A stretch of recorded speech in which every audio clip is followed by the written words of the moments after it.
I forgot to do that last night when I made a half-hour video with no sound because I'm a fucking idiot. Start again. Okay, so what we're talking about this week is proportions. And what we're going to start with is, well, as you can see here, I've got an image with Reed and Sue Richards from the Fantastic Four. This is from the book How to Draw Comics the Marvel Way, which was the first art book I ever owned back in the late 70s. And here we have the kind of the grid. So you can take a look at that and you can go, okay, I see what's going on here. Perfect. That's exactly what you need to do is to see what's going on here. This uses Hogarth's proportions, first of all. And as we all know, those proportions are, you've got your heads on all of this. Wait a minute, that's the wrong line there. But these are all of your head proportions, all of your little lines going all the way down. And you've got 1, 2, 3, 4, 5, 6, 7, 8, 1/3 and 2/3. Okay? Now, the problem is that this is fucked up and wrong. Okay? I was very nervous about making this video last night, and I'm still nervous about making it now, because fundamentally for 2,000 years we have told people the proportions of the body are measured in the height of the head. That's a terrible idea. That's like, really, honestly, it's an awful idea. The only real effort we've made to fix that over the years is we've tried to use cranial units instead. Okay, and this is by Vladimir London, and he's a Russian instructor. So the important thing to note here is that if you look at the watermark on the image, this picture is from Life Drawing Academy. That's where I got this. And lifedrawing.academy obviously is about drawing from life. And that's fundamentally the problem. The problem here is that these proportions presume that you're drawing from life. They presume that you're looking at a human being in front of you, whether it's a model, somebody who happens to be in the same general vicinity, or a photographic reference. Now, with a model or somebody that just happens to be in the vicinity, they're not going to hold the pose for very long. So what you're supposed to do is you're supposed to identify the size of the head, and then you're supposed to go, oh, well, they're arranged like this. This is how they look. And you get the pose, you do your gesture drawing, and you get all of your stuff down. And then you finish it later, after the model has moved on to another pose, after the person that you're drawing has already left. You get your rough sketch as quickly as possible, and then you finish it later, and you repair things later. But you start with that size of the head, or in the case of cranial units, with the size of the cranial vault. This presumes you're looking at a human being in front of you, that you already have the pose in front of you, which, just as a quick aside, anybody that says using reference is cheating, all of the academic research materials literally assume you're working from reference. They presume that you have reference and this is what you're working from. So, yeah, that's bullshit. Using reference isn't just not cheating, it's actually expected. This is what you're supposed to do, is use reference. That's what everything's predicated on. But what if you don't have reference? More importantly, take a look at this. Over here, we've got, here are your various different ages. And if you look over here, it says that, a 1-year-old is 4 heads tall. And a 5-year-old is 5 heads tall. And a 5-year-old is 6 heads tall. Wait a minute, that's a 3-year-old is 5 heads tall. 3-year-old is 5 heads tall. A 5-year-old is 6 heads tall. A 10-year-old is 7 heads. A 15-year-old is 7.5. An adult is 8 heads tall. And that's different from the heroic 9-head figure. Okay? And this is from Loomis. Okay? This is from Andrew Loomis. He's one of the great instructors. He was one of the great people. And he charts the size of the head as it increases. So not only are you working with different proportions, a different number of heads based on the age of your subject, the size of the head is different. So it's... This is stupid. This is stupid. At the very least, your proportions should stay the same, okay? And what we find here, as I was looking at this more and more, what I found was, and we're going to come over here and we're going to look at some stuff that I had to censor rather extensively for YouTube. And I'm going to make this image a little bit more transparent. Just the background. I'm not going to make the censoring any less transparent because, you know, YouTube, they're going to get mad if I do that. But if I make it more transparent, you can see that when I scaled these images to line up the shoulders, once you line up the shoulders, the nipples line up too. The navel lines up. The bottom of the crotch lines up. And it's that way across every single one of these at 2 to 3 years old, 4 to 6, 7 to 11, 12 to 18, 19 to 24, 25 and up. All of these, they all line up. The proportions are the same. They're exactly the same. They're identical from age to age. And of course, the first thing that you should do at this point is just go, ho, ho, ho, ho. This guy's just a shitty artist. He's using the same proportions because he doesn't know any better. Oh, really? Because let's come over here and let's take a look at a newborn infant's MRI. And we line up the end of the crotch with the end of the crotch on Reed Richards.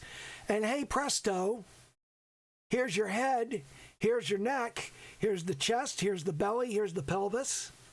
Those line up. The head is proportionally larger on the infant, okay? And because of that, it's something that doesn't line up with the proportions on Reed Richards. And what about a 1-year-old? Do they change on a 1-year-old? No, they don't. The pelvis still lines up. You can see here, this little white area, that's the bladder, okay? Clearly both of these little boys have to pee. But the chest lines up, and the abdomen lines up, and the neck lines up, and the head is just proportionally larger. Surely that doesn't persist across all ages, does it? We got 7, 9, 10, 12, 16, 17, and 18 years old here. These are all scaled. These are all scaled to the same dimension, which is 70 centimeters. Okay, which is 28 inches, if you're not familiar with the conversion of centimeters to inches. But let's turn that off. Let's scale them down so the spines are the same size. And now let's turn on our guides. Hey, presto. There's your neck right there. You got your chest, you got your abdomen, you got your pelvis right there. There's the bottom of the crotch right here. And look at them lining up, the 7-year-old, the 9-year-old, the 10-year-old, the 12-year-old, 16, 17, 18. They all line up. They all match. The proportions are exactly the same. Well, the vertical proportions are the same anyway. They're the same to one another anyway. So, I want to work from a fundamental concept of we're looking at the height of the chest, not the height of the head. The height of the chest. We're looking at the manubrium and the sternum. Those two bones together, those comprise what we're looking at. And then I want to take a look at the clavicle right there. And the clavicle sits right about here. And that gives you a certain size. Now, we haven't talked about the shoulder girdle yet, but right here is something called the acromion process. Okay? And that connects to the clavicle, and that sits over top of the ball of the humerus. And if you look right here, that forms, and if we go ahead and delete that, that forms a square. Okay? Now that's on a male body. It's a little bit different on a female body because the female body has a slightly smaller rib cage. The rib cage on a man is a little bit more broad, okay? There's a larger lung capacity, generally, or at least there used to be. I don't think there is anymore, but it's not that big a deal. So here's the female rib cage, which is a little bit more delicate, and that means the shoulder blades right here. There's that pit of the shoulder there, and it's a little bit closer in. So instead of going to the middle of the shoulder here, you're going to the outside of the shoulder. The woman's shoulders are kind of cranked in more, but you'll find that her hips come out somewhat farther. But most importantly, I want you to notice that it's roughly a square from front to back too. So what you have here is a cube. And because you have a cube, you can start from that foundation. Here's one cube, here's a second cube, then you can do a third cube in the middle, right here. Should be about halfway through there, about halfway through there, and look at that. Let me start that. Start again. Here's your first cube, here's your second cube, here's your third. We go about halfway across, we go about halfway across, and then we do a fourth underneath of that. There's the shape. These are your shoulders right here. Here's your waist. You flare the hips out a little bit into the legs. That's the bottom of your crotch right there. And this, incidentally, is the halfway point of your figure. Okay? From here down to here is about half the size of your figure. If you draw another line there, this and this are about the same distance. So that's half right there. Okay?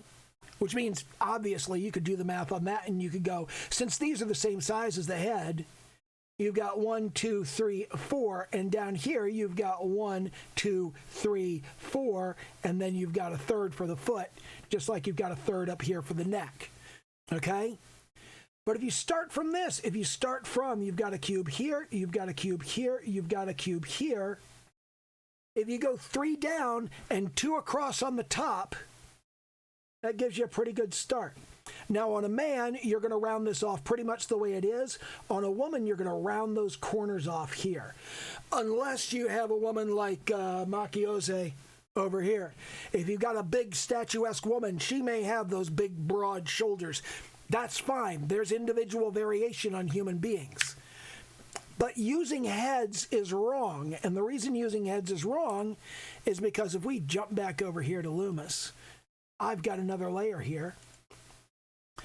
Hogarth says you start by drawing the torso, then you move on to drawing the legs. The legs are secondary. The arms are third in importance, and the head is last. The head is the last thing you draw. If the head is the last thing that you draw, then when you're doing a full figure drawing, you can't measure in heads. You're not drawing the head until you've already done most of your rough sketch. That's too late to start looking at your proportions. You need to start with your proportions all the way from the beginning. You need to start all the way back here with your proportions. And you can do this even if you've got the short dumpy guy here, okay? Even when you've got the short dumpy guy, that's fine. You can be short and dumpy. That's all there is to it. You can do that. This works fine up here on your statuesque specimen of a man here. Come out to the outside of the shoulders. Come down about halfway. Come down to the bottom of the crotch there. If you work from those proportions there, and this is actually, he's drawn this kind of weird. It's kind of wide and kind of compressed. That's another thing that you'll find. But that's a matter of style. That's a distortion that comes across. But when you're drawing with realistic proportions like here, look at how these come out being roughly square. You've got another rough square here. You've got another rough square here. It's the same thing when you move down to here. Oh, look, here we've got a much younger person. Comes out square. Comes out square. It doesn't matter how low you go. It comes out the same. The proportions are the same no matter what the age is. And that's what's important. Now, there are some other things about drawing people at different ages that I'm going to go into in the next video, because I clarified and elucidated a whole lot more on that. I realized while doing this video the first time when I had no sound that I was kind of doing a shit job of explaining the differences in the different ages. So after I finished it, I was like, I got to do a better job of that. I'll put this in the next video. And I went and I did some more research, and I had a light bulb moment, and I was just like, man, I covered that entirely wrong. But the important thing is to get that 2 wide, 3 long structure. That works for anybody, okay? And it's the same thing no matter how you end up doing it. Now, what I would like to do at this point is I'd like to talk a little bit about style. Lots of people talk about style. They say, I draw it that way because it's my style. A style is an intentional distortion to achieve a desired result. The important parts there are intentional distortion. You didn't fuck it up because you always fuck it up. You drew it that way on purpose because you wanted to draw it that way on purpose. Because of reasons. And whatever those reasons are, they don't have to be good reasons. They don't have to be bad reasons. It doesn't actually matter whether your art looks good or bad. What matters is whether you wanted it to look like that. This is the important element of art. This is the one single most important thing to understand about art. It is not about whether what you drew looks good or bad. It's about whether that's what you wanted to draw, or what you wanted to paint, or what you wanted to play on an instrument, or what you wanted to, I don't know, sing or whatever. And in anime, we have some specific stylistic choices. And what I have here is I have the 4 girls from Higurashi no Nakokoro ni. And when we turn on the guidelines, you'll see that the chest and pelvis of every girl has been compressed to make more room for a big, long belly. Eastern audiences think long, flat bellies are pretty. That's a beauty standard that they have over there. And that's fine. There's nothing wrong with that. I'm not trying to cast any aspersions on it, but they intentionally distort the size of the pelvis and the size of the chest so that they can have this big, long belly right here. They want this big, long belly, which is much larger than it would ever be in a normal person. If you draw out where Mion Sonozaki's rib cage would be here and where her pelvis would be, something's wrong. Where are her lungs? This girl can't breathe. But that's a stylistic choice. That is a stylistic choice that they've made on this particular anime because that matches the aesthetic they're going for. They've clearly done it on purpose because they've done it over and over again, and because it produces an effect. And that effect is undoubtedly what they wanted. Now, what I'd like to take a look at here is, let's move on to some of the adult characters from Higurashi no Nakokoro ni. And again, you find that the pelvis is compressed, the chest is compressed, just not as much. It's not compressed as much. If you diagram out where her rib cage would be, right here, she's got a big, long belly. She's also wearing a maternity blouse. I'm not sure what that's supposed to mean. And here's her pelvis down here. She's got this big, long belly, but it's not as exaggerated as it was before. If you scale Satoko up, then it's still kind of proportional, but look at how ridiculously huge her head gets. Okay, that's horrifying. But that's a major part of this, is that whole size of the head thing. And if we go back to the teenagers here, you can see that the heads are proportionally larger given the size of the body here. You look at the size of the body in this area. This size right here, if we went down one head, you don't even get down 2 heads and you're down to the bottom of the body. Because this head is much larger than it's supposed to be. They do this all the time with children in anime. with characters in general in anime. And we're going to look at some more stuff. We're not just going to look at Higurashi because, this is Studio Dean. Studio Dean has their own style. They have their intentional distortions. But what about if we go to, say, Haruhi Suzumiya? These are more realistic proportions. You can see here that they divide equally. But we find something here. And what we find is that Kyun's crotch has been dropped down an extra distance. They've given him a longer torso. Everything's longer with him. Why? I'm not sure. But you'll also find that when he takes his hands out of his pocket, they still fall about the same place on the thighs that they do with everybody else. And that's the key signifier of age, is where the hands fall on the thighs. And we'll talk about that in great detail in the next video, not in this one, because holy shit, do I have a lot of stuff to talk about around that. Now, let's move on to some much younger characters. These are characters from Chubra. I apologize for how fucking low resolution these are, but there's not a lot of information out there about this, because fundamentally, this is an anime about middle school girls in their underwear, and everybody thinks it's really fucking creepy, okay? It's a great anime. You should watch it. It's good. It's not gross and creepy, okay? If you aren't complaining about Eromanga Sensei, this is 10 times better than Eromanga Sensei in terms of the creep factor. I mean, honestly, Eromanga Sensei's entire point is, man, do I want to fuck my 10-year-old stepsister. That's not a plot I think anybody should be making in an anime. No.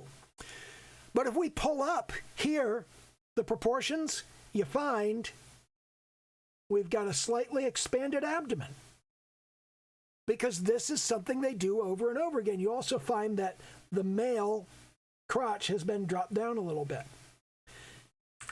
Everything drops down. They make the male torso a little bit longer, and they make his legs a little bit shorter to compensate for that. Then over here, we've got, there's Mina Tepesh. I've got to do Mina Tepesh. I've got a moderator on the Discord that would just never let me hear the end of it if I didn't go over the proportions of Mina Tepesh. And there it is right there. This is, that's not what I wanted to do. Let me make a new layer. I have no idea what I'm doing. But you can see here, the abdomen is extended on Mina Tepesh, okay? And she doesn't line up perfectly over here, but it's close.